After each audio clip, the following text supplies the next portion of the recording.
Pornography robs men of their masculinity, of their psychological health, of their self-respect, of their greatness.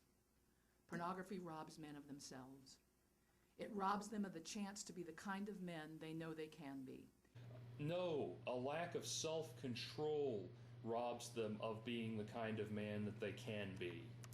It robs their family, their community, and their country of all that they could have offered.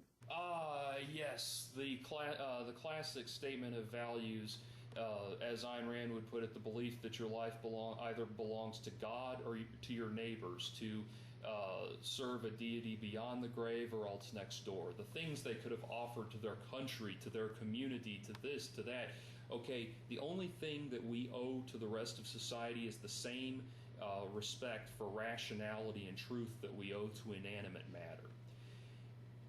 This idea that they have to live for some sort of community concept or whatever is completely bogus bullshit, and that teaching them that the indulgence of their own pleasure is shameful and to be considered a sinful, disgusting act and selfish is a profoundly deleterious thing on somebody's personal psyche.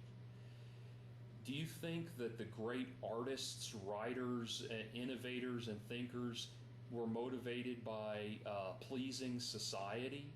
Even the ones that behaved in an almost socialistic nature, like when Jonas Salk created the Salk vaccine, were motivated by a desire to achieve their personal goals and their personal values, not the values of society. If their values were reflected in the needs and the values of society, that's one thing. But that is the motivation towards happiness, success, achievement, is devotion to who you are and what kind of person you are, not what society wants you to be, not what society needs you to be. Because when you start thinking about that, you start thinking in terms of what do people like this woman, this angry, bitter woman, want me to do? What do I have to do to make this woman happy? Because I guarantee you, if you make that woman happy, you will be making other women and other people, male and female, out there not happy. You can't please all of the people all of the time, and you can't predicate your goals in life on the needs of society. Now, that doesn't mean that you don't observe the needs of society, BP oil disaster, but you can't use that as on a personal level as the sole mitigating factor of your value in life. Whether they are Elliot Spitzer or Tiger Woods or the head of the Harvard Theological Seminary or the head of the University of Pennsylvania library system, their out-of-control sexual behavior stole them from us. Okay, they're not yours. You don't get to steal. They don't get to be stolen from you because you don't have any stake or any claim in them.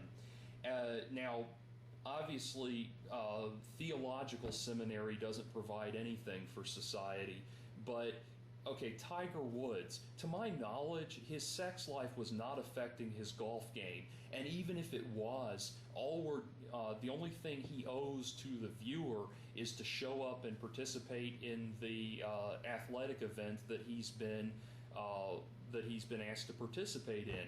Even that he doesn't necessarily do to entertain people. He does it to win the game. And his sex life has absolutely nothing whatsoever to do with the quality of his golf game. If it's getting in the way of the quality of his golf game, then he can make the conscious decision to step away from it and improve himself and focus on his golf game. But even that is not the right of society to decide for him. You don't get to say, oh, Tiger Woods is having too much sex. We're going to take sex away from Tiger Woods for his own good. I mean, my God, I resisted for so long ever figuring out what the hell that whole Tiger Woods sex scandal thing was about, because it just seems so unbelievably ridiculous. Who cares how many women he has sex with? Who cares if it's destroying his marriage? It's his marriage. It's not yours. You don't have a stake in it. And he doesn't owe you some kind of grand example that, oh, this famous person has made his marriage last, and that should inspire the rest of us to stay in committed relationships. Fuck that. His relationships are his business, and that's what you don't get. That people have private lives. They have things that are their business and are not within the boundaries of what you can control and take away from them. Pornography stole them from us. The world has been robbed of their talents. We as a country cannot afford to lose even one more husband or son or father, gifted athlete or statesman, scientist, bus driver, or college student. Oh yeah, we can't afford to lose any more of those people. I would make that argument about the fucking war in Iraq and Afghanistan. I would make that argument about the jobs that are lost when they're shipped overseas. I would make that argument about the BP oil disaster. But the thing is, as long as people are not actively draining society, that is to say that they're not hurting it in some way, they're not going out and harming other people, then what they do in the privacy of their own homes is their business, and if that's all they ever do and never achieve anything in life, fine. It's their decision. The decision to live and achieve things in life is something that one has to make for themselves, because making it for yourself is what makes it satisfying. Having someone else make it for you just makes you a slave to their approval. John and Harold and Stephen were caught in the net, as many others will be. They were on the same path as the button-pushing rats, but many other men are on this path as well. And women, don't forget women. John and Harold and Stephen, like so many other men, could not see the small damages and the large damages that were caused by pornography. And at times, they could not even see that they needed help.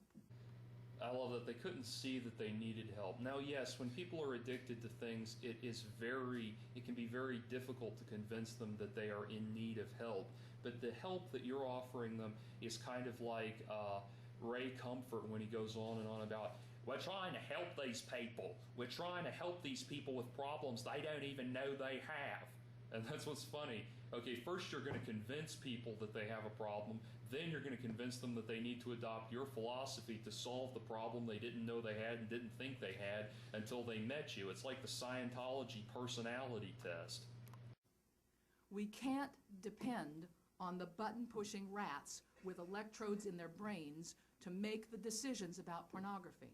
And this statement right here is very revealing, I think, of her opinion. She thinks that the men who look at porn are button-pushing rats. And you might think that she doesn't mean that in a degrading context, but listen to what she says next.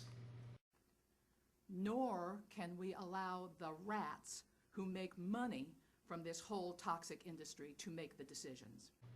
So yeah, rats is a degrading term in her mind, and you get the impression that she severely looks down upon the men who look at pornography in a contemptible way. And of course, she also makes the usual argument about how there are people who make money off of this, so it must be bad. I don't know how much money she got to appear here, but I know Gail Dines' former protege personally, and I know how much Gail gets paid to make public appearances. And I also know that if I got at Gail's rate, if I got paid Gail's rate for just a couple of appearances, I could pay my rent and eat for probably almost an entire year. So to say to use that to falsify someone's convictions is absolutely ridiculous. It is up to those of us who are motivated by love of your country and love of your fellow man to take back control, speak truth to authority about what pornography is and what it does, do whatever needs to be done, enforce whatever laws need to be enforced, spend whatever money is necessary to spend to make sure that the rats do not win. Thank you.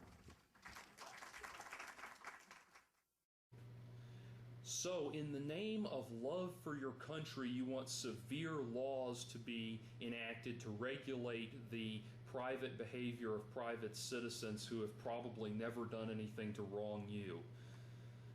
Fascist!